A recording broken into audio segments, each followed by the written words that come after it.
북한군이 러시아와 연합을 했다고 세계대전이 다시 일어나는 거야? 러시아 군대 사이에 북한군이 연합했다는 충격적인 소식에 BBC의 저명한 여기자가 모스크바로 날아갔습니다. 탈영한 북한군의 위협에 목숨을 걸고 취재를 한 여기자는 신변의 위기에 처해 급히 모스크바를 탈출합니다. 그리고 이곳에 긴급 사연을 보냈는데요. 어떤 충격적인 내용일지 한번 들어보겠습니다. 안녕하세요. 저는 엘리자베스 해밀턴입니다. BBC의 유망한 신진기자로 현재 국제뉴스 부서에서 일하고 있어요. 옥스퍼드 대학교에서 국제관계학을 전공했고 졸업 후 바로 BBC에 입사했죠. 제 기사는 항상 날카로운 통찰력과 균형 잡힌 시각으로 호평을 받고 있습니다. 특히 복잡한 국제 정세를 쉽게 풀어내는 능력은 선배 기자들도 인정할 정도예요. 그리고 오늘 제가 전하려는 이야기는 제 커리어의 시작점, 바로 캠브리지 대학 시절부터 거슬러 올라갑니다. 캠브리지의 가을은 언제나 아름답지만 그때의 가을은 특별했어요. 국제관계학을 공부하기 위해 입학한 저는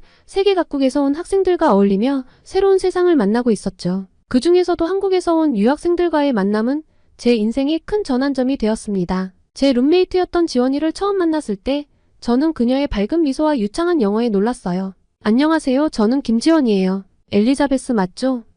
지원의 친근한 인사에 저는 순간 긴장이 풀렸습니다. 지원이와 대화를 나누면서 저는 한국이라는 나라에 대해 점점 더 궁금해졌어요. 그녀는 열정적으로 한국의 문화, 음식, 그리고 최근의 경제 발전에 대해 이야기했죠. 특히 한국의 빠른 성장 속도에 대한 이야기는 정말 흥미로웠어요. 그리고 얼마 지나지 않아 저는 박현우라는 또 다른 한국 학생과 알게 되었습니다. 현우는 제가 듣는 동아시아의 국제관계 수업에서 만난 친구였죠. 그는 항상 날카로운 질문을 던지며 교수님을 당황시키곤 했어요. 엘리자베스, 너는 어떻게 생각해? 한반도의 통일이 동북아시아의 세력, 균형에 미칠 영향에 대해서? 현우의 질문에 저는 잠시 생각에 잠겼어요. 솔직히 말해서 그때까지 저는 한반도의 상황에 대해 깊이 생각해본 적이 없었거든요. 글쎄 아직 잘 모르겠어. 하지만 내 질문 덕분에 더 자세히 알아봐야겠다는 생각이 들어. 제 대답에 현우는 이해한다는 듯 웃으며 고개를 끄덕였어요. 그 후로 저는 한국에 대해 더 많이 공부하기 시작했습니다. 도서관에서 한국의 역사와 문화에 관한 책을 찾아 읽었고 인터넷으로 한국 뉴스를 찾아보기도 했죠. 점점 더 이 작지만 역동적인 나라에 빠져들어갔어요. 지원이와 현우는 제 호기심을 반갑게 여겼죠. 그들은 저에게 한국 음식을 소개해 주었고 때로는 직접 요리를 해주기도 했습니다. 처음 먹어본 김치는 너무 맵고 신선한 맛이었지만 곧 그 독특한 맛에 빠져들었어요. 불고기의 달콤한 맛은 정말 잊을 수 없었죠. 그리고 음식뿐만 아니라 한국의 대중문화도 저를 사로잡았어요. 현우가 들려준 K-팝 음악은 신선하고 에너지 넘쳤어요. 한국 아이돌들은 저에게 신선한 충격이었습니다. 한국 문화가 점점 더 좋아지면서 저는 한국어도 배우기 시작했어요.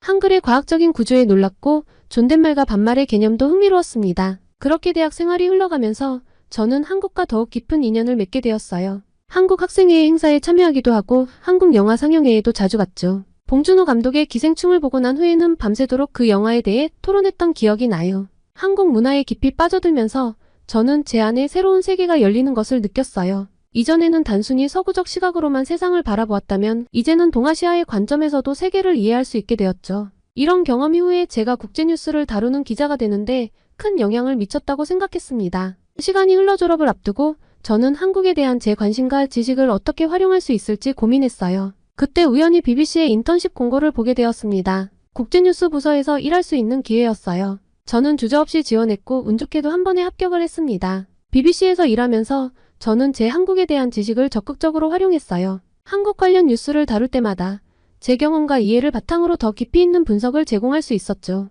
동료들과 상사들은 제 독특한 시각을 높이 평가했어요. 엘리자베스, 내가 한국에 대해 이렇게 잘 알고 있는 줄 몰랐어. 앞으로 동아시아 관련 뉴스는 내가 맡아줬으면 좋겠어. 선배 기자의 이 말은 제게 큰 자신감을 주었습니다. 그렇게 저는 점차 동아시아 전문 기자로 인정받기 시작했어요. 한국뿐만 아니라 중국, 일본, 그리고 북한에 대한 뉴스도 자주 다루게 되었죠. 특히 북한 관련 뉴스를 다룰 때마다 저는 한반도의 복잡한 상황에 대해 더 깊이 이해하게 되었어요. 하지만 그 당시에는 몰랐습니다. 곧 엄청난 사건의 한가운데로 뛰어들게 될 거라는 것을요. 그리고 그 사건이 제 인생을 완전히 바꿔놓게 될 거라는 것도 말이에요. 러시아 우크라이나 전쟁이 발발하고 BBC는 특파원을 모스크바로 파견하기로 결정했어요. 그리고 그 특파원으로 제가 선택되었죠. 처음에는 두려움도 있었습니다. 전쟁 지역으로 가는 것이 처음이었거든요. 하지만 동시에 이것이 제 커리어에 큰 도약이 될 수 있다는 생각에 흥분되기도 했어요. 모스크바로 떠나기 전 저는 한국 친구들과 만났어요. 지원이와 현우는 제 안전을 걱정하면서도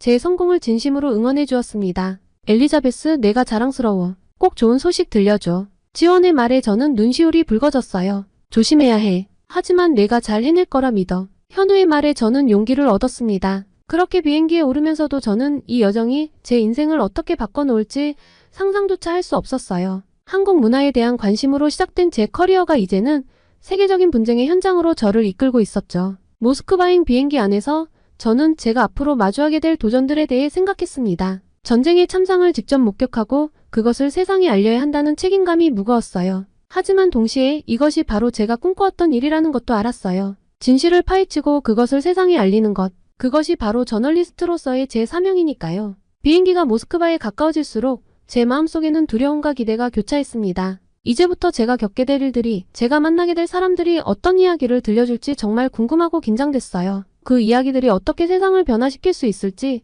그 가능성에 가슴이 뛰었죠. 모스크바의 공기는 차갑고 무거웠습니다. 도모데도보 국제공항에 발을 내딛는 순간 저는 이곳이 제가 알던 세계와는 완전히 다른 곳이라는 걸 직감했어요. 공항 곳곳에 배치된 군인들의 모습에서 긴장감이 느껴졌고 사람들의 표정은 어둡고 경계심 가득해 보였어요. BBC 특파원 엘리자베스 해밀턴입니다. 입국 심사대에서 제 신분을 밝히자 담당 직원은 의심스러운 눈초리로 저를 쳐다봤습니다. 꽤 오랜 시간 신문을 받은 후에야 겨우 입국 허가를 받을 수 있었어요. 이것이 제가 앞으로 마주하게 될 현실의 시작이라는 걸 그때는 몰랐습니다. 호텔로 향하는 택시 안에서 저는 창밖으로 보이는 모스크바의 풍경을 유심히 관찰했어요. 웅장한 건물들과 넓은 도로, 그리고 곳곳에 보이는 러시아의 상징들. 하지만 그 화려한 외관 뒤에 숨겨진 긴장감도 느낄 수 있었습니다. 그리고 호텔에 도착해 짐을 풀고 나서 저는 곧바로 현지 상황을 파악하기 시작했어요. 먼저 BBC 모스크바 지국의 동료들과 연락을 취했죠. 그들의 브리핑을 통해 러시아, 우크라이나 전쟁의 현재 상황과 러시아 내부의 분위기를 대략적으로나마 이해할 수 있었어요.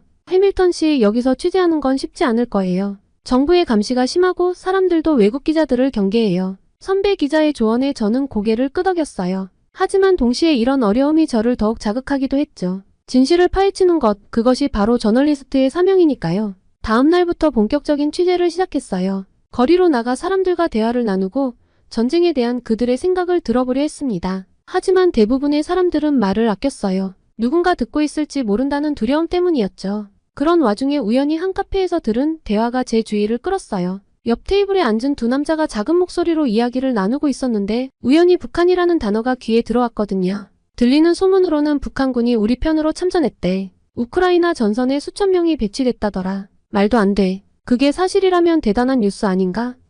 신 목소리 낮춰. 이런 얘기 들리면 안 돼. 저는 그 자리에서 굳어버렸어요. 북한군이 러시아 우크라이나 전쟁에 참전했다고? 이건 정말 엄청난 뉴스예요. 하지만 동시에 위험한 정보이기도 했습니다. 이걸 어떻게 확인하고 보도해야 할지 제 머릿속은 온통 생각들로 가득 찼어요. 호텔로 돌아와 밤새 자료를 찾아봤습니다. 북한과 러시아의 관계, 최근의 동향, 그리고 이런 파병이 가능한지에 대해 분석해봤죠. 하지만 확실한 증거는 찾을 수 없었어요. 다음날 저는 러시아 군사 전문가를 만나기로 약속을 잡았습니다. 그에게 이 소문에 대해 물어볼 생각이었죠. 하지만 제 질문에 그의 반응은 예상 밖이었어요. 해밀턴 씨, 당신이 무엇을 듣고 싶어 하는지 알겠습니다. 하지만 그런 이야기는 하지 않는 편이 좋을 겁니다. 당신의 안전을 위해서요. 그의 말투에서 위협을 느낄 수 있었어요. 하지만 동시에 이 소문이 단순한 풍문이 아닐 수도 있다는 확신이 들었죠. 만약 아무 근거 없는 이야기라면 왜 이렇게까지 민감하게 반응할까요? 이 만남 이후 저는 점점 더 위험한 상황에 처하고 있다는 느낌이 들었습니다.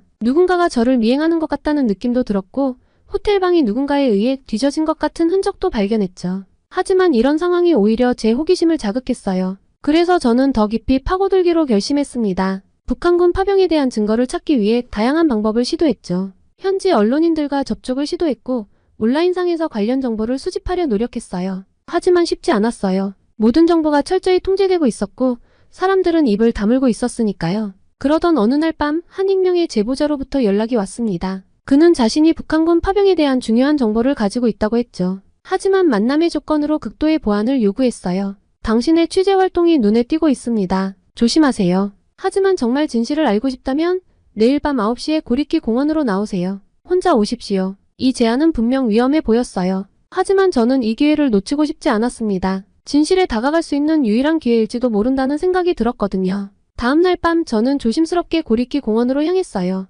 춥고 어두운 공원에서 한참을 기다리다 보니 불안감이 점점 커졌죠. 그때 갑자기 누군가가 제 어깨를 툭 쳤어요. 해밀턴 씨, 이쪽으로 오세요. 그는 저를 공원 깊숙한 곳으로 안내했습니다. 그곳에서 그는 북한군의 파병이 사실이며 이미 수천 명의 북한군이 우크라이나 전선에 배치되었다고 말해주었죠. 더 충격적인 것은 일부 북한군들이 전쟁의 참혹함을 견디지 못하고 탈영을 시도했다는 거예요. 그들 중 몇몇은 이미 체포되어 처형되었습니다. 하지만 아직 도주 중인 이들도 있죠. 북한에서 온 군인들의 처지를 생각해봤습니다. 그들은 과연 자발적으로 이 전쟁에 참여한 걸까? 아니면 강제로 보내진 걸까? 그들이 겪었을 두려움과 공포, 그리고 일부가 선택한 탈영이라는 위험한 결정. 이 모든 것이 제 마음을 무겁게 만들었어요. 밤이 깊어갈수록 저는 이 이야기가 단순한 전쟁 보도를 넘어선다는 것을 깨달았습니다. 이건 인간의 이야기, 강대국들 사이에서 희생되는 작은 나라와 그 국민들의 이야기였죠. 그리고 저는 이 이야기를 제대로 전해야 할 의무가 있다고 느꼈습니다. 하지만 동시에 두려웠어요.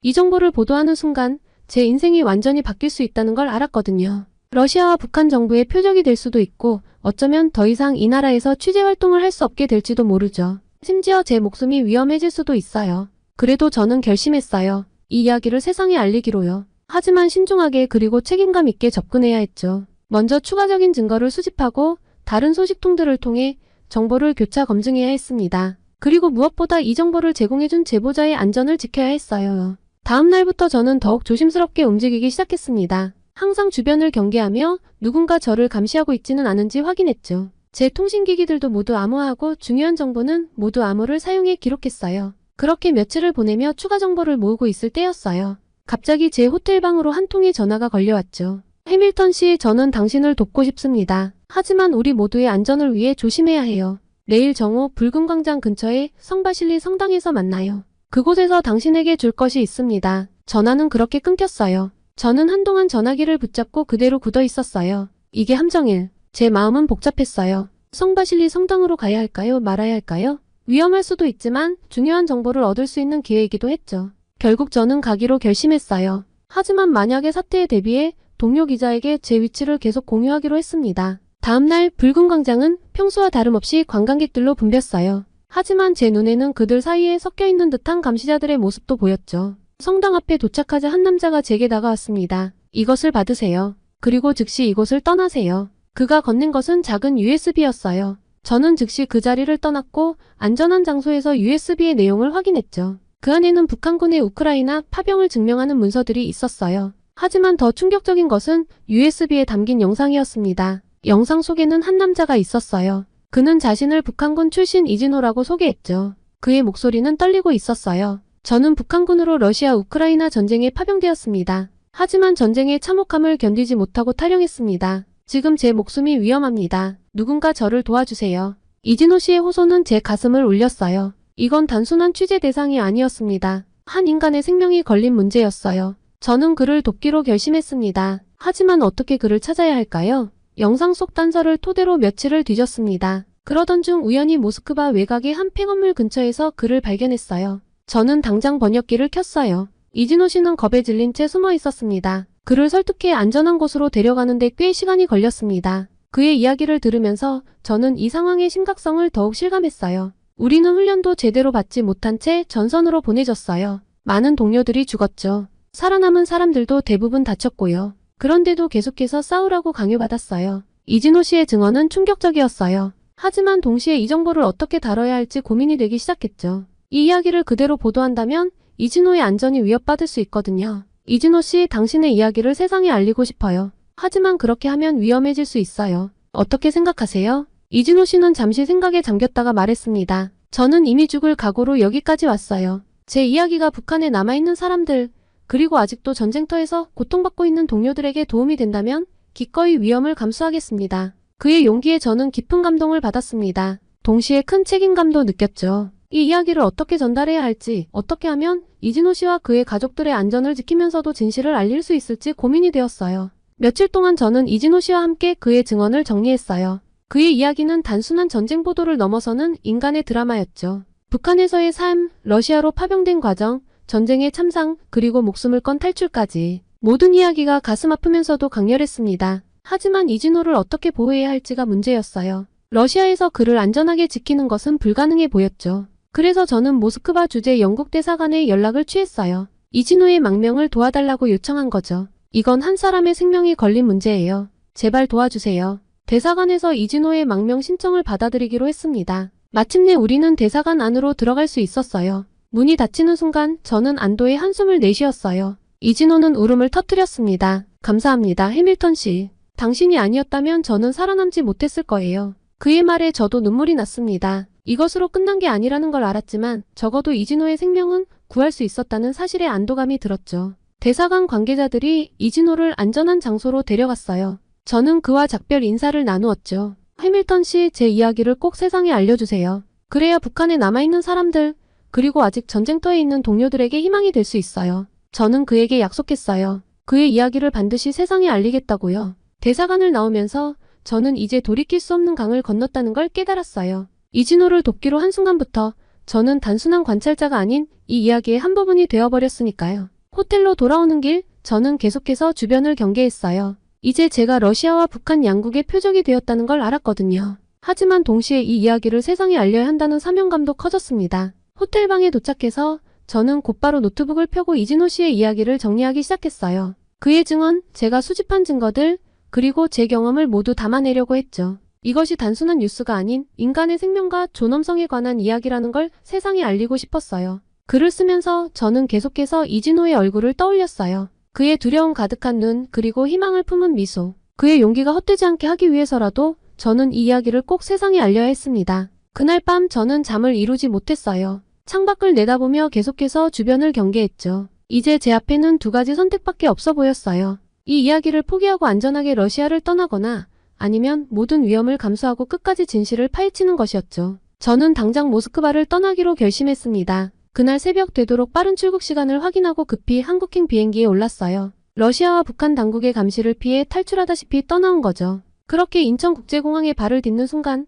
저는 안도의 한숨을 내쉬었어요. 모스크바의 긴장감에서 벗어나 이제야 안전하다는 느낌이 들었거든요. 하지만 동시에 새로운 부담감도 느꼈습니다. 이제 제가 취재한 내용을 어떻게 세상에 알릴지, 도움을 준 사람들의 안전을 어떻게 지킬 수 있을지 고민해야 했으니까요. 택시를 타고 서울로 향하는 길에 보이는 도시의 모습은 정말 놀라웠어요. 고층 빌딩들이 하늘을 찌르듯 쏟아 있었고 거리는 활기차고 세련되어 보였죠. 북한의 이야기를 들은 후라 그런지 남북한의 극명한 차이가 더욱 와닿았어요. 저는 곧바로 BBC 서울 지국으로 향했습니다. 그곳에서 제가 수집한 정보들을 정리하고 추가 취재 계획을 세우기로 했거든요. 하지만 서울 거리를 걸으면서 저는 자꾸만 주변을 경계하게 되었어요. 모스크바에서의 긴장감이 아직 남아있었나 봐요. 그렇게 BBC 서울 지국에 도착해서 동료들과 회의를 하면서 저는 제가 취재한 내용의 심각성을 다시 한번 실감했습니다. 북한군의 러시아 파병, 그들의 고통, 그리고 탈영병들의 위험한 상황. 이 모든 것이 단순한 뉴스 그 이상의 의미를 가진다는 걸 알았죠. 해밀턴 씨의 이 정보들은 정말 폭탄급이에요. 하지만 동시에 매우 위험할 수 있어요. 선배 기자의 말에 저는 고개를 끄덕였어요. 알아요. 하지만 이 이야기는 꼭 세상에 알려야 해요. 저는 점점 더 큰 책임감을 느꼈어요. 다음날 저는 용기를 내어 통일부를 찾았어요. 제가 취재한 내용을 조심스럽게 공유하면서 그들의 의견을 구했죠. 이 정보가 사실이라면 우리 정부도 무언가 조치를 취해야 할 것 같습니다. 통일부 관계자의 말에 저는 희망을 느꼈습니다. 그런데 제가 취재한 내용은 단순한 뉴스거리가 아니었어요. 이건 수많은 사람들의 운명과 직결된 문제였습니다. 그래서 고민 끝에 저는 BBC 본사와 상의하기로 했어요. 이 문제는 제 개인적인 판단으로 결정하기에는 너무나 큰 사안이었으니까요. 본사에서는 이 정보의 중요성을 인정하면서도 보도에 신중을 기해야 한다고 합니다. 서울 지국장의 말에 저는 고개를 끄덕였어요. 결국 우리는 점진적으로 정보를 공개하기로 했습니다. 먼저 북한군의 해외 파병 가능성에 대한 추측성 기사를 내보내고 반응을 살펴본 뒤 더 구체적인 내용을 보도하기로 한 거죠. 첫 기사가 나간 후 예상대로 국제사회의 반응은 뜨거웠어요. 각국 정부에서 논평을 내놓았고 전문가들의 분석이 쏟아졌죠. 한국 정부도 신중한 입장을 표명했어요. 우리 정부는 해당 정보에 대해 예의주시하고 있으며 사실 확인을 위해 노력하고 있습니다. 더 대대적인 보도가 필요했습니다. 저는 영국 BBC 본사로 돌아가 긴급회의를 하기로 했어요. BBC 본사에 도착하자마자 제가 취재해온 북한군 파병 문제와 관련해 앞으로의 보도 방향을 토론했습니다. 해밀턴 씨, 당신이 가져온 정보는 정말 폭발적입니다. 하지만 동시에 매우 민감한 사안이에요. 어떻게 다루는 것이 좋을까요? 편집장의 질문에 저는 잠시 생각에 잠겼어요. 네, 맞습니다. 이 정보는 단순히 뉴스 그 이상의 의미를 가져요. 우리가 어떻게 다루느냐에 따라 많은 사람들의 운명이 바뀔 수 있죠. 특히 북한에 남아있는 사람들과 러시아에서 힘들게 살아가는 북한 군인들을 생각하면 마음이 무거워집니다. 회의는 몇 시간 동안 이어졌습니다. 우리는 이 정보를 어떻게 공개할지, 어떤 형식으로 보도할지에 대해 열띤 토론을 벌였죠. 결국 우리는 다큐멘터리 시리즈로 제작하기로 결정했어요. 단순한 뉴스 보도가 아닌 심층적인 분석과 인간적인 이야기를 담은 시리즈로 말이에요. 해밀턴 씨, 당신이 이 프로젝트를 이끌어 주셨으면 합니다. 당신만큼 이 문제에 대해 깊이 있게 알고 있는 사람은 없으니까요. 편집장의 말에 저는 큰 책임감을 느꼈어요. 다큐멘터리 제작은 쉽지 않았습니다. 매 순간 윤리적 딜레마에 부딪혔죠. 어디까지 공개해야 할지, 어떻게 하면 제보자들의 안전을 지킬 수 있을지, 북한과 러시아의 반발을 어떻게 다룰지 등 고민의 연속이었어요. 특히 이진호 씨의 이야기를 다룰 때는 정말 조심스러웠어요. 그의 증언은 너무나 중요했지만 동시에 그의 신원이 노출되면 위험해질 수 있었거든요. 우리는 그의 얼굴을 가리고 목소리를 변조하는 등 최대한의 주의를 기울였습니다. 그렇게 우리의 다큐멘터리는 점점 형태를 갖춰갔어요. 제 개인적인 내레이션을 중심으로 북한군의 러시아 파병 실태, 그들의 고통, 탈북자들의 증언, 그리고 이 문제가 국제정세에 미치는 영향 등을 담아냈죠. 촬영을 위해 다시 한국을 방문했을 때 저는 이전과는 다른 시선으로 서울을 바라보게 되었어요. 화려한 도시의 모습 뒤에 숨겨진 분단의 아픔, 그리고 통일에 대한 한국 사람들의 복잡한 감정들을 더 깊이 이해하게 된 겁니다. 해밀턴 씨, 당신의 다큐멘터리가 우리에게 어떤 영향을 미칠까요?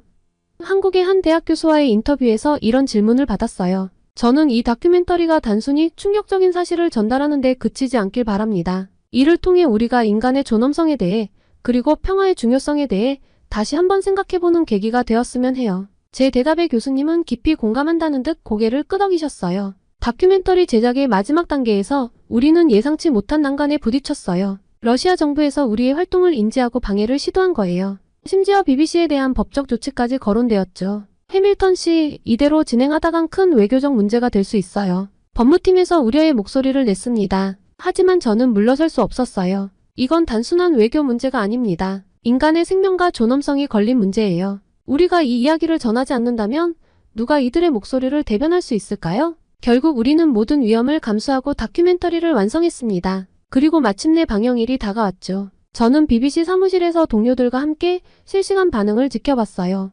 시청률이 급증하고 소셜미디어에서 관련 해시태그가 트렌드에 오르는 것을 보며 우리의 이야기가 세상에 큰 반향을 일으키고 있다는 걸 실감했습니다. 예상대로 국제사회의 반응은 뜨거웠어요. 제 개인적인 안전을 위협하는 메시지들도 받았지만 저는 물러서지 않았어요. 이제 막 시작된 변화의 불씨를 꺼뜨릴 수는 없었으니까요. 여러분, 지금까지 제 이야기를 들어주셔서 정말 감사합니다. 모스크바에서의 위험한 취재부터 한국에서의 새로운 발견, 그리고 진실을 세상에 알리기 위한 노력까지 이 모든 여정을 여러분과 나눌 수 있어 영광이었습니다. 제 이야기가 여러분께 조금이나마 울림을 주었기를 바랍니다. 우리 모두가 서로에게 영향을 미치며 살아간다는 것, 그리고 작은 관심과 행동이 얼마나 큰 변화를 만들어낼 수 있는지를 느끼셨으면 좋겠어요. 여러분의 삶에도 의미 있는 만남과 경험이 가득하기를, 그리고 그 경험이 여러분의 인생을 아름답게 물들이기를 바랍니다. 우리 모두가 더 나은 세상을 만들어갈 수 있다고 믿습니다. 평화롭고 정의로운 세상을 향한 이 여정에 여러분도 함께해 주시길 바랍니다. 안녕히 계세요, 여러분. 우리 다음 이야기에서 다시 만나요. 한국 기술력으로 현무5 같은 걸 만들었다고? 이게 말이 돼? 분명 한국이 숨기는 게 있을 거야. 한국의 현무5가 세계에 첫 선을 보이며 세계 각국의 반응이 다양하게 터져 나오고 있는데요. 유독 예민하게 반응하는 한국가가 있습니다. 바로 중국인데요. 끊임없이 한국을 견제하고 또 한국을 질투하는 중국 사람들을 가까이서 본 미국의 국방 전문 매체의 기자가 있습니다. 그리고 아주 놀라운 것들을 발견했다는데요. 오늘 사연은 이 기자분이 보내주셨습니다. 어떤 사연인지 만나보도록 하겠습니다. 안녕하세요. 제 이름은 사라 톰슨이에요. 미국 국방 전문 매체인 디펜스 뉴스의 국방 전문 기자로 활동하고 있습니다. 여자인 제가 이런 직업을 택한 것이 좀 놀라워 보일 수 있겠는데요. 저는 군대 그리고 한국과 아주 특별한 인연을 가지고 있습니다. 저희 할아버지는 미 육군 대장으로 은퇴하셨고 아버지는 현재 미 공군 중장으로 복무 중이세요. 두 분 모두 한국군과 긴밀히 협력한 경험이 있으셨죠. 할아버지는 한국전쟁 당시 젊은 장교로 참전하셨고 아버지는 한미연합군 사령부에서 몇 년간 근무하셨어요. 그래서 저는 어릴 때부터 군대와 국방에 대한 이야기를 많이 들으며 자랐어요. 특히 한국에 대한 이야기를 자주 들었죠. 두 분 모두 한국군의 전문성과 헌신에 대해 높이 평가하셨어요. 그래서인지 저도 자연스럽게 군사 문제, 특히 한미동맹에 관심을 갖게 됐죠. 그날 전 여느 때와 다름없이 기사 마감에 쫓기고 있었어요. 워싱턴 DC의 작은 아파트에서 노트북을 두드리며 마지막 문장을 완성하고 있었죠. 드디어 끝났네요. 그때 시계를 보니 벌써 새벽 2시였죠. 국방 전문 기자로 일하다 보면 이런 날이 많아요. 세계 곳곳의 군사 동향을 파악하고 전문가들과 인터뷰하고 때로는 위험한 지역까지 직접 가보기도 하죠. 힘들지만 저는 이 일이 정말 좋아요. 주방으로 향하던 그때 제 노트북에서 띵하는 소리가 들렸어요. 호기심에 노트북으로 돌아와 이메일을 확인했어요. 발신인을 보고 저는 깜짝 놀랐죠. 중국 정보원에게서 온 메일이네요. 이 시간에 무슨 일이지? 첨부 파일을 열자마자 저는 숨을 들이켰어요. 극비 문서였거든요. 중국 군사 전문가들이 한국의 신형 미사일 현무5에 대해 작성한 보고서였죠. 이게 무슨 핵무기보다 위험하다라고요? 믿기지 않아 여러 번 읽어봤어요. 하지만 틀림없었죠. 중국 전문가들은 정말로 현무5를 그렇게 평가하고 있었어요. 저는 한국에 우호적이지 않지만 이상했어요. 이건 너무 과장된 거 아닐까요? 확인해봐야겠어요. 저는 바로 중국의 군사 전문가 친구에게 이메일을 보냈죠. 리 박사님, 혹시 현무5에 대해 들어보셨나요? 중국에서는 어떻게 평가하고 있죠? 답장은 금방 왔어요. 하지만 내용이 좀 이상했죠. 사라, 그건 매우 민감한 주제예요. 공식적으로 말할 수 없어요. 다만 우리 모두가 주목하고 있다는 것만 알아두세요. 이 대답을 듣고 저는 더욱 호기심이 생겼어요. 직접 가봐야겠어요. 한국에 말이죠. 결심을 하고 나니 갑자기 힘이 나더라고요. 피곤함도 잊은 채 서둘러 짐을 챙기기 시작했어요. 노트북, 카메라, 녹음기 그리고 현무5에 대한 모든 공개 자료들을 프린트해서 챙겼죠. 보스한테 연락해야겠어요. 전화기를 들고 편집장에게 전화를 걸었어요. 새벽 3시가 다 되어가는 시간이었지만 우리 업계에선 이런 게 흔한 일이에요. 보스, 네, 사라예요. 죄송해요. 이렇게 늦게 전화드려서. 네, 중요한 일이에요. 한국의 신형 미사일 현무5에 대한 중요한 정보를 입수했어요. 네, 맞아요. 직접 가서 취재하고 싶어요. 네? 정말요? 감사합니다. 최대한 빨리 보고 드리겠습니다. 통화를 마치고 나서 저는 흥분을 감출 수 없었어요. 편집장이 바로 허락을 해주셨거든요. 이제 정말 한국에 가는 거예요. 드디어 큰 특종을 잡을 수 있을지도 몰라요. 서둘러 공항으로 향했어요. 다행히 새벽 비행기를 탈 수 있었죠. 비행기를 타는 동안에도 머릿속은 온통 현무5로 가득했어요. 대체 이 미사일이 뭐길래 중국을 이렇게 두렵게 만드는 걸까요? 비행기가 이륙하고 저는 노트북을 펴고 자료를 정리하기 시작했어요.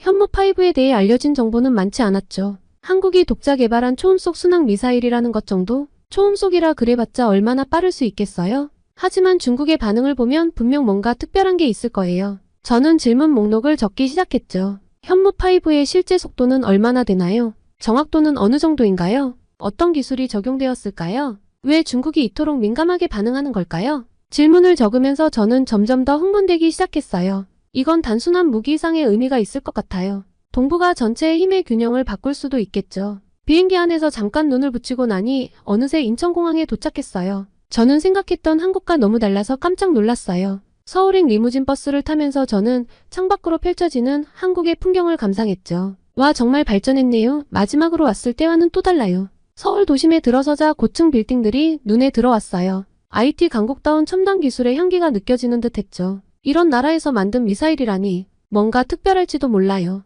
호텔에 도착해서 짐을 풀고 나니 이제 본격적인 취재 준비를 해야 했어요. 노트북을 켜고 한국 국방부 홈페이지부터 뒤져보기 시작했죠. 공식 자료로는 부족해요. 내부 소식통이 필요하겠어요. 예전에 알고 지내던 한국 국방부 관계자에게 연락을 취했어요. 다행히 그분이 인터뷰에 응해주기로 했죠. 네, 김 과장님 정말 감사합니다. 내일 오전 10시에 뵙겠습니다. 전화를 끊고 나서 저는 깊은 숨을 내쉬었어요. 이제 첫 단추를 끼운 거죠. 내일이 기대되네요. 과연 어떤 이야기를 들을 수 있을까요? 잠자리에 들면서도 저는 설렘을 감출 수 없었어요. 현무5의 비밀 그리고 그 뒤에 숨겨진 이야기들 모든 것을 밝혀낼 자신이 있었죠. 잘 자요. 서울 내일은 정말 긴 하루가 될 것 같아요. 눈을 감으면서도 저는 미소 짓고 있었어요. 기자로서 이런 순간이 가장 행복하거든요. 세상에 알려지지 않은 진실을 찾아내는 그 짜릿함. 그걸 위해 살아온 거나 다름없죠. 아침 일찍 일어났어요. 잠은 거의 못 잤지만 흥분된 마음에 피곤함도 잊은 채 서둘러 준비를 했죠. 오늘은 꼭 뭔가를 알아내고 말 거예요. 호텔 레스토랑에서 간단히 아침을 먹고 나왔어요. 국방부로 가는 택시 안에서도 계속 자료를 훑어보고 있었죠. 현무5 대체 이게 얼마나 대단하길래? 국방부에 도착하자 김 과장님이 저를 맞아주셨어요. 안녕하세요. 사라씨 오랜만이네요. 네, 김 과장님 이렇게 만나 뵙게 되어 정말 반가워요. 우리는 회의실로 자리를 옮겼어요. 김 과장님은 조금 긴장한 듯 보였죠. 사라씨, 현무5에 대해 묻고 싶다고 하셨죠? 어떤 점이 궁금하신가요? 저는 깊은 숨을 들이쉬고 질문을 시작했어요. 네, 현무5의 실제 성능이 궁금해요. 특히 속도와 정확도에 대해 알고 싶어요. 김 과장님은 잠시 망설이더니 대답하셨어요. 현무5의 정확한 스펙은 말씀드리기 어렵습니다만 음속의 5배 이상의 속도로 비행할 수 있고 오차 범위는 3m 이내라고 할 수 있죠. 저는 놀라움을 감출 수 없었어요. 와, 정말 대단하네요. 그런데 왜 중국이 이토록 민감하게 반응하는 걸까요? 김 과장님의 표정이 살짝 굳어졌어요. 그건 현무5가 중국의 방공망을 무력화시킬 수 있는 능력이 있기 때문일 겁니다. 정말인가요? 그렇게 뛰어난 건가요? 네, 그렇다고 볼 수 있죠. 하지만 더 자세한 내용은 말씀드리기 어려워요. 인터뷰를 마치고 나오면서 저는 머릿속이 복잡해졌어요. 이건 정말 대단한 무기 시스템인 것 같았거든요. 이걸 어떻게 보도해야 할까 너무 민감한 내용인데. 고민하면서 걷다 보니 어느새 국방부 구내식당에 와 있었어요. 점심을 먹으며 생각을 정리하려는데 옆자리에서 들려오는 대화가 귀에 들어왔죠. 야, 너 들었어? 현무5 시험 발사 성공했대. 진짜? 언제? 어제 새벽이래. 근데 비밀이래. 저도 모르게 귀를 쫑긋 세우고 듣고 있었어요. 이거 큰 뉴스인데 확실한 정보를 얻어야겠어요. 식사를 마치고 나와 다시 취재를 시작했어요. 이번엔 현무5 개발에 참여했다는 엔지니어를 만나기로 했죠. 안녕하세요, 박 박사님. 귀중한 시간 내주셔서 감사해요. 아닙니다. 사라 씨가 현무5에 관심 있다고 해서 궁금했어요. 박 박사님은 생각보다 젊어 보였어요. 그만큼 한국의 기술력이 뛰어나다는 증거일까요? 박 박사님, 현무5의 핵심 기술이 뭔가요? 간단히 말하면 극초음속 비행과 정밀 타격 능력의 결합이라고 할 수 있죠. 우리는 대기권 상층부를 비행하면서도 목표물에 정확히 도달할 수 있는 기술을 개발했어요. 와, 정말 대단해요. 그런데 왜 그렇게 위협적으로 보이는 걸까요? 박 박사님은 잠시 생각하더니 대답했어요. 아마도 현존하는 대부분의 방공 시스템을 무력화할 수 있기 때문일 거예요. 현무5는 너무 빠르고 예측 불가능해서 요격이 거의 불가능하거든요. 이 말을 듣고 저는 현무5의 진정한 가치를 깨달았어요. 이건 단순한 무기가 아니라 전략적 균형을 바꿀 수 있는 게임 체인저였던 거죠. 박 박사님, 혹시 어제 시험 발사가 있었다는 게 사실인가요? 박 박사님의 표정이 순간 굳어졌어요.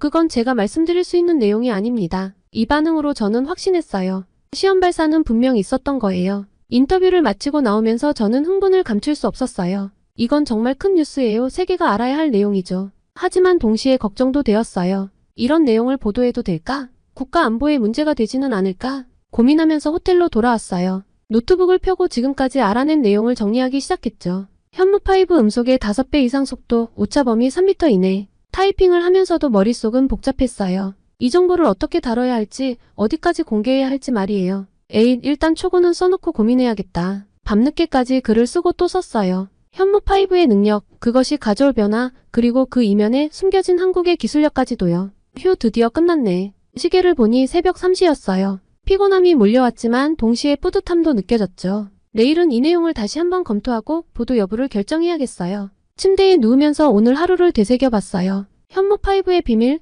그리고 그 뒤에 숨겨진 이야기들과 아직 풀리지 않은 의문들도 많았죠. 그렇게 아침에 일어나자마자 저는 어제 쓴 기사를 다시 읽어봤어요. 잠을 자고 나니 새로운 시각으로 볼 수 있더라고요. 이 정도면 괜찮을 것 같아요. 하지만 좀 더 확실한 증거가 필요해요. 서둘러 준비를 마치고 국방부로 향했어요. 오늘은 공식 브리핑이 있는 날이었거든요. 오늘은 꼭 결정적인 정보를 얻어내고 말 거야. 국방부 브리핑실에 도착하니 이미 많은 기자들이 와 있었어요. 그 중에는 중국 기자들도 눈에 띄더라고요. 저 사람들은 뭔가 심상치 않아 보이네. 브리핑이 시작되고 국방부 대변인이 현무5에 대해 간단히 언급했어요. 현무5는 우리 군의 새로운 전략 무기로 그 성능과 능력은 세계 최고 수준입니다. 그 순간 중국 기자 한 명이 갑자기 일어나 소리쳤어요. 그게 말이 됩니까? 한국의 기술로 그런 무기를 만들 수 있다고 보기 어렵습니다. 순간 회의장이 술렁이기 시작했어요. 저도 깜짝 놀랐죠. 저건 뭐지? 왜 저렇게 공격적인 거죠? 대변인은 침착하게 대답했어요. 우리나라의 기술력을 과소평가하지 마십시오. 현무5는 순수 국내 기술로 개발되었습니다. 그러자 또 다른 중국 기자가 나서더라고요. 그렇다면 왜 구체적인 성능을 공개하지 않는 겁니까? 뭔가 숨기고 있는 게 아닙니까? 상황이 점점 격해지는 것 같아 저도 참지 못하고 일어났어요. 잠깐만요. 제가 한 말씀 드려도 될까요? 모두의 시선이 저에게 집중됐어요. 긴장됐지만 용기를 내어 말했죠. 저는 현무5 개발에 참여한 엔지니어들과 인터뷰를 했어요. 한국의 기술력은 이미 세계 최고 수준이에요. 반도체 디스플레이 기술을 보세요. 왜 미사일 기술은 안 된다고 생각하시는 거죠? 중국 기자들의 표정이 굳어졌어요. 그들은 서로 눈빛을 교환하더니 브리핑실을 빠져나갔죠. 브리핑이 끝나고 밖으로 나오는데 아까 그 중국 기자들이 모여서 이야기하는 걸 들었어요. 이대로는 안 돼. 어떻게든 현무5의 개발을 저지해야 해. 맞아, 경제적 제재를 가한다든가 하는 것도 필요하지 않을까? 저는 그 말을 듣고 충격을 받았어요. 이건 단순한 견제가 아니라 방해 공작이잖아요? 더 자세히 들으려고 했지만 그들이 저를 발견하고 말았어요. 당신 뭘 엿듣고 있는 거요? 아, 저는 그냥 화장실을 찾고 있었어요. 겨우 그 자리를 빠져나와 밖으로 나왔어요. 머릿속이 복잡했죠. 이걸 어떻게 해야 하지 보도해야 할까요? 아니면 당국에 알려야 할까요? 고민하면서 카페에 들어가 커피를 주문했어요. 그때 옆 테이블에서 들려오는 대화가 귀에 들어왔죠. 들었어? 중국에서 한국 제품 불매운동이 시작됐대. 응? 갑자기 왜? 뭔가 군사적인 이유 때문이래. 자세한 건 모르겠어. 저는 깜짝 놀랐어요. 벌써 시작된 거예요? 이렇게 빨리? 급하게 노트북을 켜고 뉴스를 찾아봤어요. 정말로 중국에서 한국 제품 불매운동이 시작됐다는 기사들이 보이더라고요. 이건 정말 심각한 상황이에요. 현무5 때문에 무역 전쟁까지 벌어질 수 있겠어요. 저는 서둘러 자료를 정리하기 시작했어요. 이 사실을 보도해야 한다는 생각이 들었거든요. 세계는 이 사실을 알아야 해요. 중국의 부당한 경제 보복을 그냥 넘어갈 순 없어요. 글을 쓰면서도 마음이 무거웠어요. 이 보도가 어떤 파장을 일으킬지 걱정되더라고요. 하지만 이건 제 의무예요. 진실을 알리는 게 기자의 일이니까요. 밤늦게까지 기사를 수정하고 또 수정했어요. 최대한 객관적으로, 하지만 진실은 명확히 드러나도록 노력했죠. 휴, 드디어 끝났네. 시계를 보니 새벽 2시였어요. 피곤함이 밀려왔지만 동시에 사명감도 느꼈죠. 이제 편집장님께 보내드려야겠어요. 아, 그 전에 한 번만 더 검토해볼까? 다시 한번 기사를 읽어내려갔어요. 현무5의 능력, 중국의 반응, 그리고 시작된 경제 보복까지요. 모든 내용이 사실에 근거했고 객관성을 유지하고 있었죠. 좋아요, 이 정도면 괜찮을 것 같아. 기사를 보내고 나서 침대에 누웠어요. 하지만 쉽게 잠이 오지 않았죠. 시차 탓인가 하고 한참 중얼거리다가 까무룩 잠이 들었습니다. 아침에 일어나자마자 휴대폰을 확인했어요. 밤새 수많은 알림이 와 있더라고요. 눈을 비비며 화면을 들여다봤죠. 어머, 이게 무슨 일이지? 제가 평소 보는 뉴스 사이트들의 놀라운 기사 제목들이 눈에 들어왔어요. 믿기지 않는 내용들이었습니다. 한국 비밀리에 핵무기 개발 완료. 현무5 사실은 핵탄 2 탑재 가능. 한국의 핵무장 동북아 평화 위협. 이게 대체 무슨 소리지? 어제까지만 해도 이런 얘기는 없었는데 머리가 복잡해졌어요. 어제까지 취재한 내용과는 완전히 다른 이야기였거든요. 현무5는 분명 재래식 무기였고 한국이 핵무기를 개발했다는 증거는 어디에도 없었어요. 이건 뭔가 잘못됐어. 확실히 확인해봐야겠어. 급하게 옷을 갈아입고 밖으로 나왔어요. 로비에 다른 기자들도 웅성거리고 있더군요. 저 뉴스 정말일까? 영국 기자가 프랑스 기자에게 물었어요. 설마 하지만 저렇게 떠들썩하니 뭔가 있는 건 아닐까? 프랑스 기자가 대답했죠. 저는 기자들의 대화를 들으며 걱정이 되기 시작했어요. 이런 소문이 퍼지면 한국의 이미지에 큰 타격을 줄 수 있을 것 같았거든요. 서둘러 국방부로 향했어요. 가는 길에 여러 전문가들에게 전화를 걸어 상황을 파악하려 했죠. 박 박사님, 이 뉴스들 보셨어요? 정말인가요? 아니요, 사라씨, 그건 완전히 거짓 정보예요. 현무5는 재래식 무기이고 우리나라는 핵무기를 개발한 적이 없어요. 누군가 의도적으로 허위 정보를 퍼뜨리고 있는 것 같아요. 박 박사님의 말씀을 듣고 조금 안심이 됐어요. 하지만 동시에 더 큰 의문이 생겼죠. 그렇다면 왜 이런 거짓 정보를 퍼뜨리는 걸까요? 누구의 이익을 위해서죠? 글쎄요, 아마도 현무5의 개발을 저지하거나 한국의 이미지를 실추시키려는 세력이 있는 것 같아요. 조심하세요. 사라씨, 이건 단순한 오보가 아니라 정보전이에요. 박 박사님의 말씀을 듣고 등골이 서늘해졌어요. 이건 제가 생각했던 것보다 훨씬 더 복잡한 상황인 것 같았거든요. 다른 전문가들의 의견도 비슷했어요. 모두 이 뉴스가 허위라고 말하더라고요. 그리고 이런 정보 조작의 위험성에 대해 경고했죠. 국방부에 도착하니 이미 많은 기자들이 모여 있었어요. 입구부터 사람들로 붐비고 있었죠. 간신히 기자증을 보여주고 안으로 들어갔어요. 브리핑실은 이미 말 그대로 전쟁터였어요. 기자들이 서로 소리치며 질문을 던지고 있었고 국방부 관계자들은 당황한 표정으로 대응하고 있었죠. 대변인이 긴급 브리핑을 시작했어요. 이번 보도는 전혀 사실이 아닙니다. 우리나라는 핵무기를 개발한 적이 없으며 현무5는 순수한 재래식 무기입니다. 이는 악의적인 허위 정보이며 우리는 이를 유포한 세력에 대해 강력히 대응할 것입니다. 그때 한 중국 기자가 일어나 소리쳤어요. 그럼 왜 현무5의 정확한 성능을 공개하지 않는 겁니까? 뭔가 숨기고 있는 게 분명합니다. 다른 기자들도 가세했어요.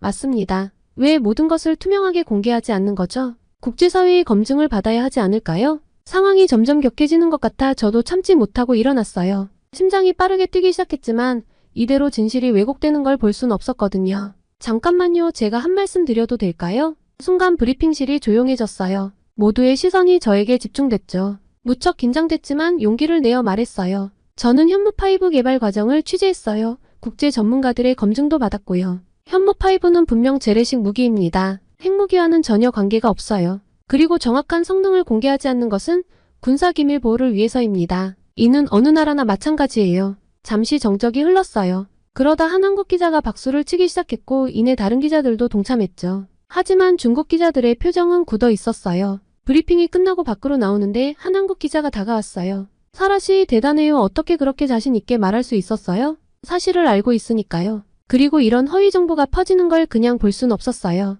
우리 모두 진실을 추구해야 하지 않을까요? 그 기자는 고개를 끄덕이며 말했어요. 맞아요. 우리가 해야 할 일이죠. 근데 사라 씨 조심하세요. 이런 상황에서 진실을 말하는 건 위험할 수 있어요. 그 말을 듣고 불안해졌어요. 하지만 후회하진 않았죠. 진실을 말하는 게 제 의무니까요. 그때 제 휴대폰으로 한 통의 메시지가 왔어요. 발신인은 제가 아는 중국 기자였죠. 사라, 조심해. 너의 행동이 중국 정부의 심기를 건드렸어. 그들이 뭔가 계획하고 있어. 내가 위험해질 수 있어. 메시지를 읽고 나니 등줄기가 서늘해졌어요. 머릿속이 복잡해졌죠. 이건 위험한 상황이 되어가고 있네. 어떻게 해야 하지? 잠시 망설였어요. 이대로 계속 취재를 할지 아니면 안전을 위해 물러설지 말이에요. 하지만 곧 마음을 다잡습니다. 아니에요. 이대로 물러설 순 없어. 진실을 밝혀야 해. 호텔로 돌아와 노트북을 펴고 지금까지의 상황을 정리하기 시작했어요. 현무5에 대한 사실, 중국의 반응, 그리고 이번 허위정보 사건까지 모든 것을 꼼꼼히 기록했습니다. 이건 단순한 오보가 아니야. 의도적인 정보 조작이지.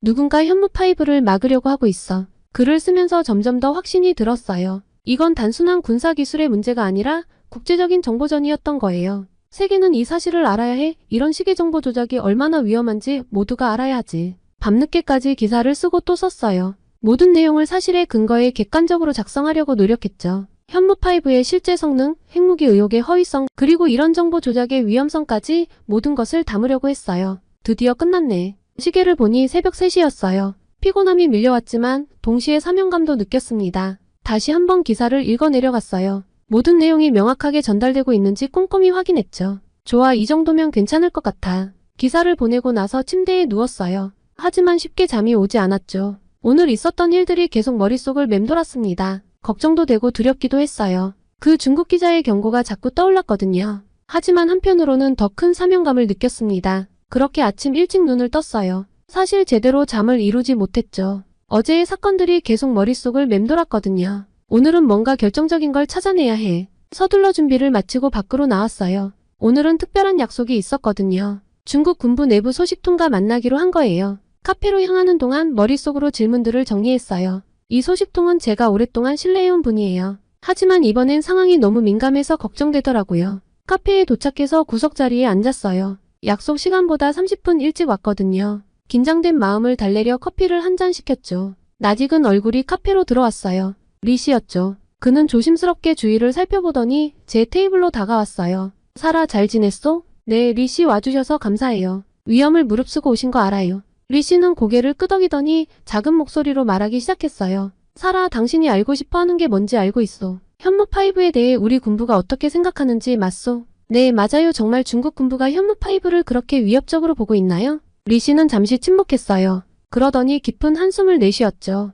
사실 우리 군부는 충격을 받았어. 한국의 기술 발전 속도가 우리의 예상을 훨씬 뛰어넘었거든. 저는 놀라움을 감추지 못했어요. 정말요? 그렇게까지요? 그로써 현무5의 성능이 우리의 최신 방공 시스템을 무력화시킬 수 있다는 분석 결과가 나왔거든. 이건 단순한 무기 그 이상의 의미를 가지고 있어. 리 씨의 말에 저는 깊은 생각에 빠졌어요. 이건 제가 예상했던 것보다 훨씬 더 큰 문제였던 거죠. 그럼 어제의 그 허위 뉴스들도 중국 군부의 작품인가요? 리 씨는 고개를 저었어요. 아니요, 그건 우리도 반대하는 일이요. 하지만 일부 강경파들이 독단적으로 행동한 것 같소. 현무5를 어떻게든 막아야 한다고 생각하는 이들이 있거든. 그렇군요. 근데 왜 이렇게까지 현무5를 두려워하는 거죠? 리 씨는 잠시 주위를 둘러본 후 낮은 목소리로 말했어요. 사라, 이건 꼭 비밀로 해주시오. 우리 군부 내에서 현무5가 가져올 변화에 대한 시뮬레이션을 돌렸소. 결과는 충격적이었소. 현무5가 실전 배치되면 동북아 전체의 군사 균형이 완전히 바뀔 수 있다는 거요. 저는 숨을 깊게 들이쉬었어요.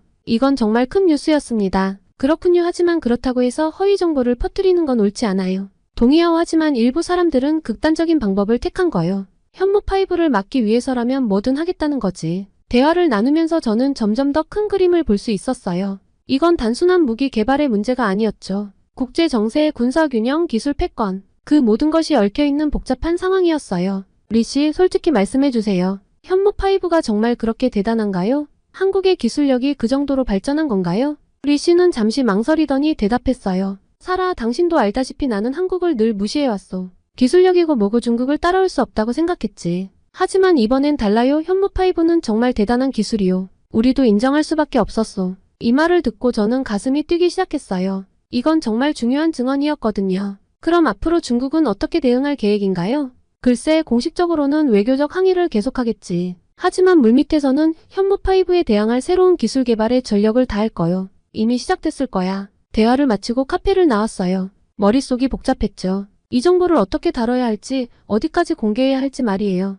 호텔로 돌아와 노트북을 펴고 지금까지 알아낸 내용을 정리하기 시작했습니다. 현무5 중국 군부도 인정한 게임 체인저. 타이핑을 하면서도 계속 고민했어요. 이 기사가 가져올 파장을 생각하니 부담이 되더라고요. 하지만 이건 세계가 알아야 할 진실이야. 숨기면 안 돼. 밤늦게까지 기사를 쓰고 또 썼어요. 현무5의 실제 능력, 중국 군부의 반응, 그리고 이것이 가져올 국제 정세의 변화까지 모든 것을 담으려고 노력했죠. 그리고 이 긴급한 취재 일정을 마치고 다시 미국으로 돌아왔습니다. 미국에 돌아온 지금 저는 한국 뉴스를 매번 체크하며 한국의 또 다른 시작을 기대하고 응원하고 있습니다. 저는 제 뿌리에 대한 자부심과 함께 세계를 향해 더 넓은 시각으로 나아갈 준비를 하고 있고요. 이번 취재를 너무 급히 갔다 와서 한국을 제대로 즐기지 못했는데 선선한 가을 날씨가 벌써부터 그립네요. 한국의 가을이 다가기 전에 빠른 시일 내에 한국을 다시 찾고 휴가를 즐겨볼까 생각 중입니다. 벌써부터 그리운 한국인데요. 여행으로 방문하고 나서도 또 소식 전하겠습니다.